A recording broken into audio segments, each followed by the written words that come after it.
Fala galera, tudo tranquilo? Salve, salve, professor Barradas na área, você está no canal Química com Barradas. Seja sempre muito bem-vindo.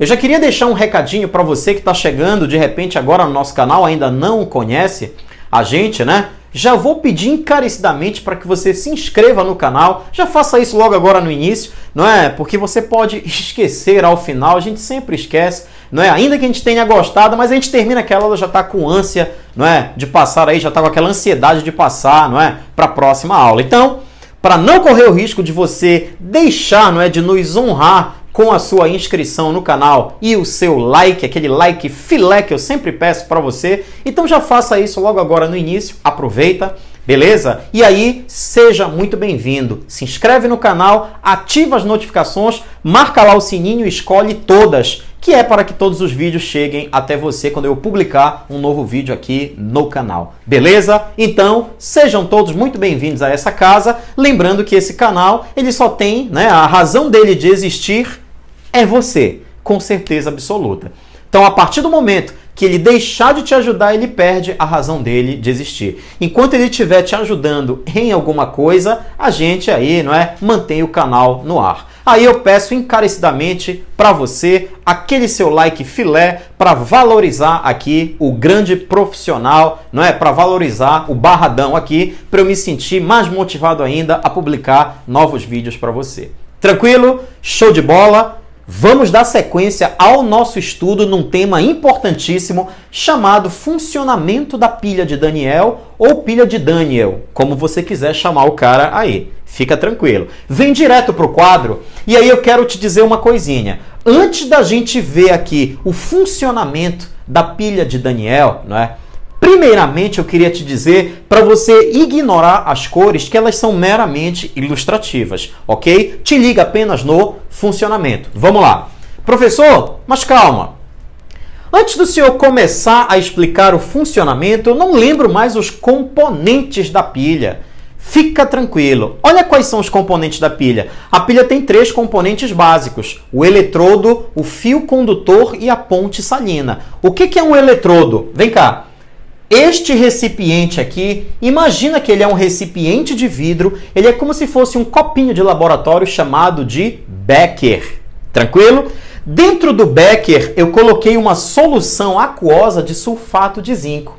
O sulfato de zinco, ele sofre o fenômeno da dissociação iônica e ele fica assim aqui em solução, ó. Ele origina, não é? Ânions sulfato e cátions zinco. Perfeito? Então ele fica na sua forma dissociada, obviamente que são muito mais íons, mas nós representamos apenas alguns aqui que já vai dar para te fazer aí, vai dar para fazer a explicação para você. Lembrando que essa minha solução, ela é 1 mol por litro. Eu estou trabalhando com soluções padrão.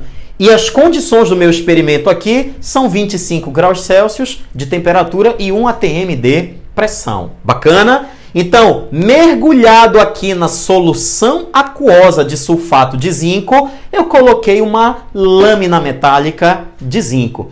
Perceba que o conjunto entre lâmina metálica mergulhada numa solução que contém o mesmo metal da lâmina, a gente chama isto tudo aqui de eletrodo. Tem determinados autores que consideram que apenas a lâmina metálica ela serve de representação do eletrodo. Mas isso você não precisa se preocupar. O que tu tens que saber é que esse lado aqui que está relacionado com o zinco é o eletrodo de zinco. Do outro lado, eu peguei um outro recipiente de vidro, coloquei dentro agora uma solução de sulfato de cobre 2. Perfeito? E aí o sulfato de cobre 2... ele também está numa concentração de 1 mol por litro. Ele também sofreu o fenômeno da dissociação iônica e eis aqui os íons em solução. Nós estamos representando alguns íons aí para você. Aqui você tem o ânion sulfato, né? E o íon cobre 2+. Bacana? Eu mergulhei nessa solução aquosa uma lâmina metálica do metal cobre. Tranquilo?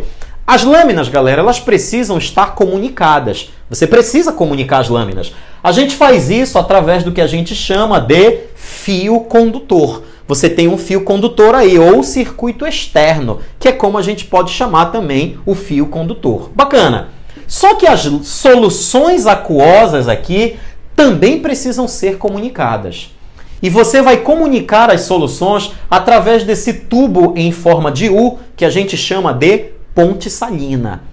E neste caso aqui, na minha ponte salina, eu coloquei uma substância aqui dentro que é o KCl, cloreto de potássio. Em algumas montagens de pilhas, você não tem a ponte salina, você tem uma parede porosa que ela vai acabar desempenhando aí o mesmo papel, ela tem a mesma finalidade da ponte salina, permitir o fluxo de íons através das soluções. Bacana? Tranquilo? Esses são, então, os componentes de uma pilha. Bacana! Galera, quando você acionar esse interruptor aqui, tá? Ligar este interruptor fechando o circuito aqui, vamos iniciar o funcionamento agora. Agora ela vai começar a funcionar. Na hora que você fechar aqui, galera, a pilha começa a funcionar.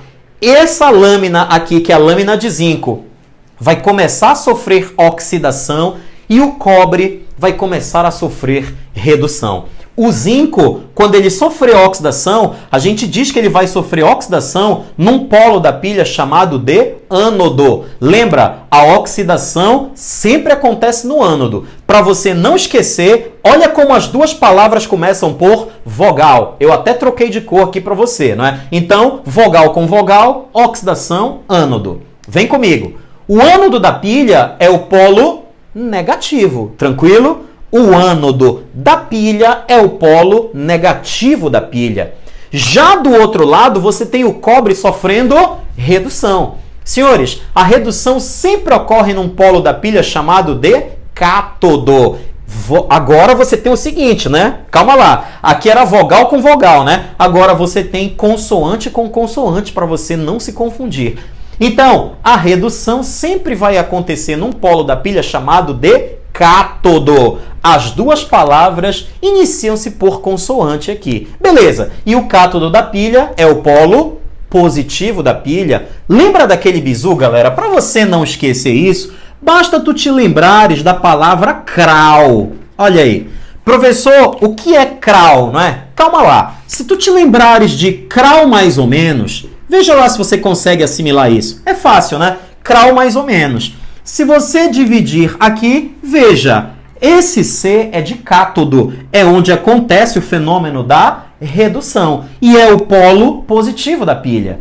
Esse Azinho aqui é o ânodo, onde acontece o fenômeno da oxidação, que é o polo negativo da pilha. Então, se você lembrar de crau mais ou menos, você lembra o nome dos polos, você lembra o fenômeno que acontece lá e você ainda lembra o sinalzinho do polo. Crau mais ou menos. Não esqueça isso aqui que é um bizu filé para que você, né, acerte questões básicas relacionadas a isso. Tranquilo? Aí poderia surgir a seguinte pergunta. Professor, como é que eu sei que nesta pilha, quando eu ligar o interruptor e ela começar a funcionar, como é que eu sei que o zinco sofre oxidação e o cobre redução?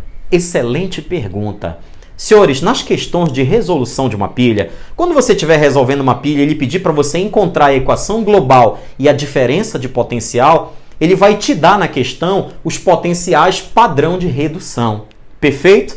Quem tiver o maior potencial padrão de redução vai ter mais tendência a sofrer tal fenômeno, o fenômeno da redução. Quando você compara os potenciais de redução do cobre e o potencial de redução do zinco, quem tu achas que tem o maior valor de potencial de redução? É o cobre. Está escrito bem aqui para você essa informação. Como o cobre tem o maior potencial de redução, é ele que tem tendência a reduzir. Importantíssima esta observação, eu vou marcar aqui para você. Como o zinco tem o menor potencial de redução, ele não vai poder sofrer a redução. É como se nesse momento ele perdesse o direito para o cobre, não é? Perdeu o direito entre aspas. Quem tem mais direito a sofrer o fenômeno é quem tem o maior potencial de redução. É como se ele perdesse o direito de sofrer a redução. Ele não pode sofrer a redução. Ele vai ter que sofrer, o que você diz? Ele vai ter que sofrer a oxidação. Ele vai ter que oxidar. Perfeito? Então é por isso que o zinco oxida e o cobre reduz. Bacana isso aí? Tranquilo. Senhores, quando esta lâmina começar a oxidar, o que você vai ter? Bem aqui eu representei para você o zinco no estado sólido. Veja, eu estou me referindo à lâmina. É a lâmina metálica que sofre oxidação. São os zincos no estado sólido aqui que vão oxidar. A oxidação é a perda de elétrons. Lembra que a gente representa uma perda de elétrons através dos elétrons do lado direito da seta. Quando eu tenho elétrons no produto de uma equação, significa que esta substância perdeu os elétrons. E aí, na hora que eu perco elétrons, eu origino zinco 2+ aquoso. Opa! O cara não é mais sólido, agora ele é aquoso. Professor, ele passou para onde? Ele está saindo da lâmina e passando para a solução. É como se a lâmina estivesse se desgastando aqui na solução. Então você vai ter vários zincos sólidos se transformando em zincos 2+ aquoso. Veja, senhores, mais um zinco aqui para você. Vamos colocar mais um zinco aqui. O zinco, ele está saindo da lâmina e passando para a solução. Você está vendo aqui que a minha solução ela está ficando impregnada de zincos?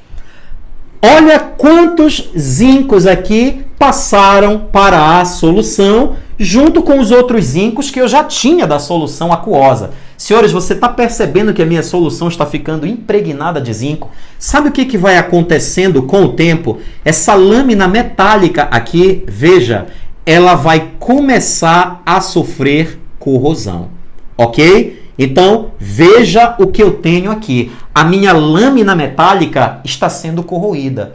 Se ela está sendo corroída, o que está acontecendo com a lâmina metálica? Ela está aumentando ou diminuindo de massa? O que você diz? A lâmina metálica aqui está diminuindo de massa. Vou escrever bem aqui para você, ó. Então, a minha lâmina metálica, quando ela começa a sofrer corrosão, ela diminui de massa. E em contrapartida, o que está acontecendo com a concentração de zinco aqui dentro da solução, né? Então, eu tenho um aumento na concentração de cátions zinco. Eu vou até deixar isso registrado aqui para você. Veja, está diminuindo a massa e está aumentando a concentração de zinco. Importantíssimo você saber isso aqui, porque isso são perguntas que ele te faz nas questões. Vamos dar uma olhada do lado de lá? Galera, aí agora, quando esta lâmina oxida, oxidação, não esquece que é a perda de elétrons. Os elétrons saem aqui dessa lâmina e eles vão através do fio condutor. Olha, esse circuito aqui, não esqueça que ele está fechado, tá? Eu acionei o interruptor.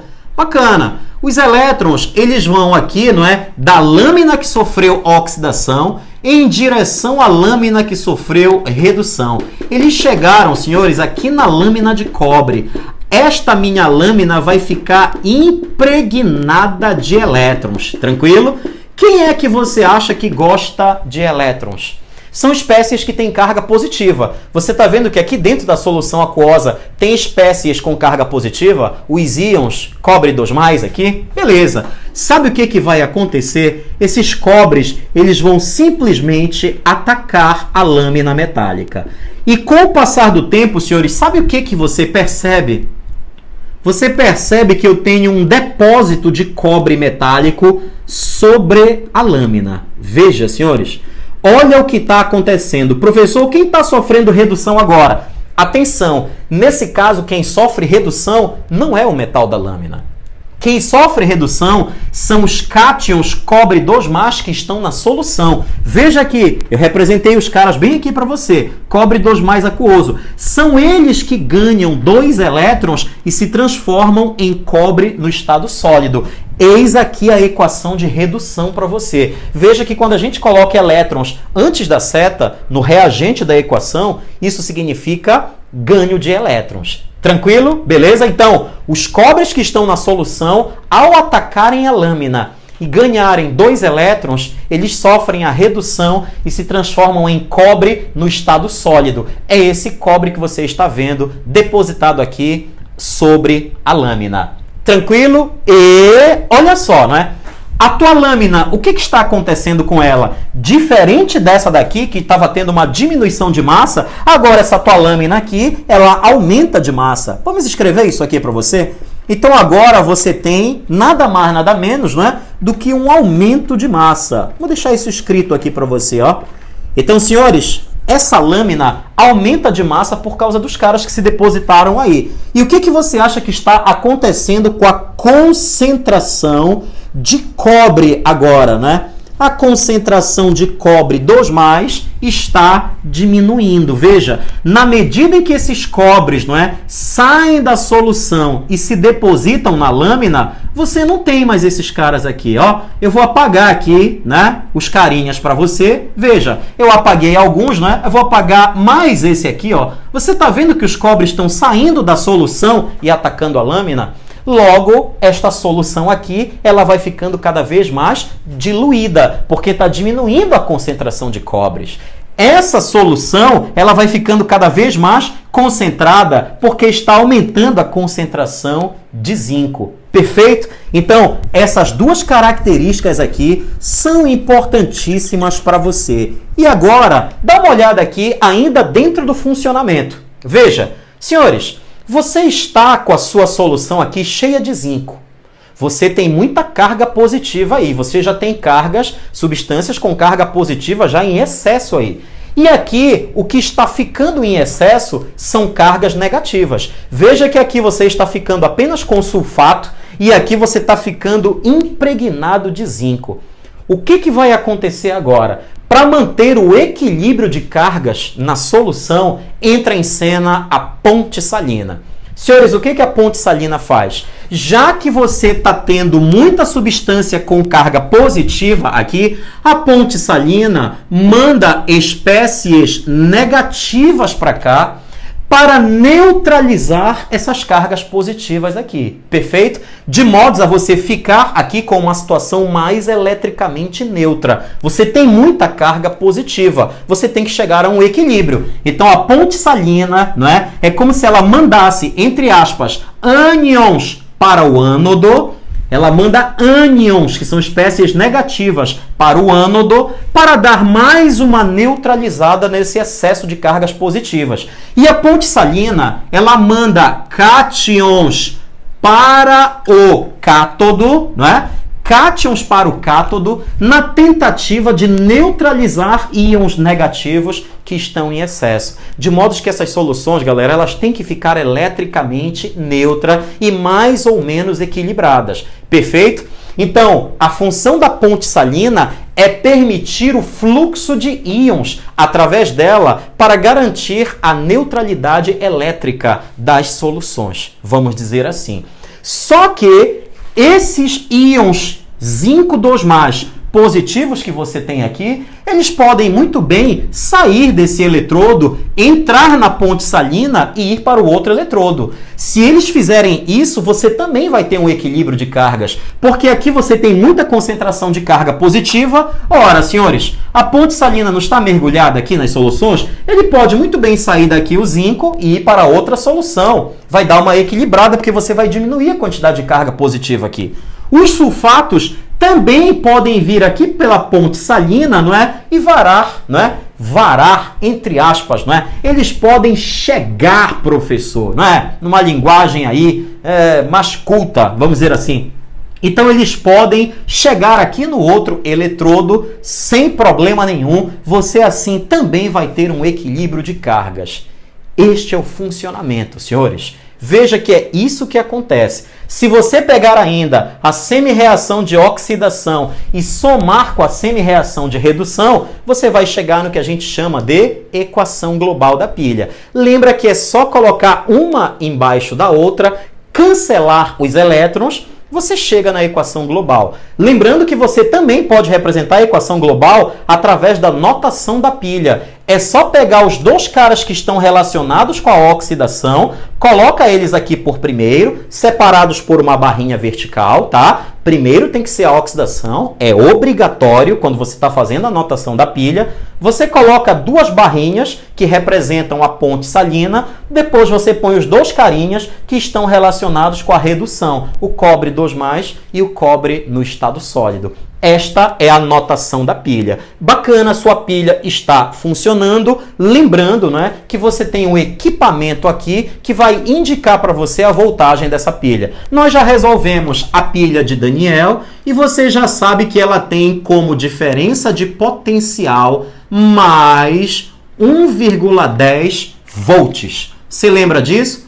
Esta é a diferença de potencial da pilha de Daniel. 1,10 volts. Lembrando que todas as vezes que a gente calcular a DDP de uma pilha, ela vai dar positiva. Ela vai dar maior do que zero. Eu vou deixar essa informação registrada aqui para você. E quando a DDP der maior do que zero, o que significa isso aí, meu querido? Significa que você está diante de um processo